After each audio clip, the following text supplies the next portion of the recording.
Welcome to the Black and Gold Today, brought to you by Cadillac of New Orleans. I'm Jim Derry. Without Drew Brees and given little chance, the Saints came out with their best performance of the young season thus far. However, that's small consolation to the team and its fans as the Black and Gold fell 27-22 Sunday at NFC South rival Carolina. The loss marred the outstanding effort of backup quarterback Luke McCown, who passed for a Brees-like 310 yards. Well, let's turn to Saints columnist Jeff Duncan, who was there at Bank of America Stadium. And Dunk, obviously McCown did his job and gave the Saints a chance to win, but in the end, it just wasn't enough. Why not? Well, Jim, I don't think they could have asked for anything more from Luke McCown. He was incredibly efficient, but there just wasn't enough plays made around him from his teammates. I mean, the Saints didn't make any big plays on defense. They only had one sack at Cam Newton. They played very conservatively on that side of the ball. They didn't force any turnovers, and they had two themselves on offense. And their biggest gain of the game on offense was the last play of the game when they were in desperation mode trying to catch up. They had a 23-yard play to Mark Ingram, but there's just not enough explosive plays on either side of the ball right now from the New Orleans Saints. They're really desperate for somebody to rise up and make a big play for them. Until they do that, I think they're going to be in a lot of these very close games like this. And right now, they just can't seem to pull them out. Let me ask you, why do you think they went for the deep play at the end? What they were doing was working, and all of a sudden they had plenty of time left. What made them decide to do that?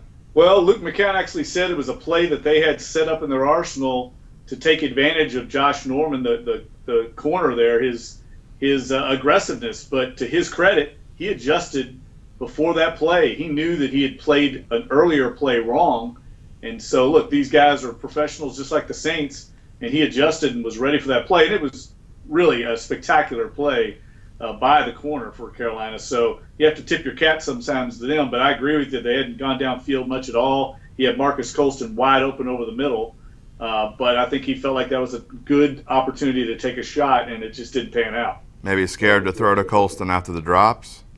Yeah, possibly. But, Marcus Colston's cut so many big passes over the years. I don't think people lack confidence in him. I just think that they felt like that was a matchup they could exploit, and kind of got burned by it. Well, it's only Monday. What's your feeling on Drew Brees and how he's doing, and after you saw him in the press conferences and all those sorts of things?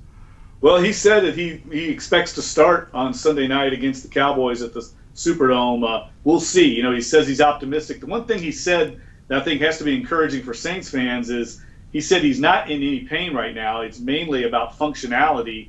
The inflammation in his shoulder doesn't allow him to make certain throws that he has to be able to make to function in the Saints offense. So hopefully that inflammation goes down this week and he's able to make those passes and we'll be able to start for them on Sunday. But I think you have to be encouraged by the way McCown played, that even if Brees can't go, you still have a good shot at winning because of the way McCown executed on Sunday. Well, looking ahead, this team faces a daunting schedule the next 4 weeks. We talked about Dallas, which scarily might be the easiest game that they have of the next 4 weeks. They host Dallas. They've got Atlanta, Philadelphia, and Indianapolis coming up. How do they climb out of this 0-3 hole and get themselves relevant again? Well, the encouraging thing is they've been in every one of these games that they've lost. A play or two here or there maybe get some momentum, and they could have pulled them out. So I think that they're going to be in these games coming up. They've shown that they're going to compete and fight, and that they can execute well enough to hang with some of the league's best teams. They've just got to try and get over the top. And I think it would help also, Jim, if they could get a lead. They've been playing from behind. I know they got a lead yesterday in Carolina, but for the most part, that whole second half, they were trailing. They trailed the first two games. They need to be able to, I think, get on top and quit playing catch up so much.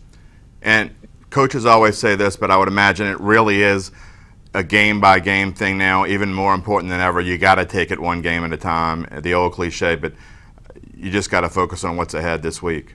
Yeah, that's a great point. This team has so many things going against it right now. They just need to get a little positive reinforcement, get some of the pressure, the monkey off their back, if they will. If they can just get one win, then maybe that confidence will spread and they can start thinking about getting another one. But right now, they just need to get that first one. Hey, well, thanks for coming back from Carolina and getting on and joining me.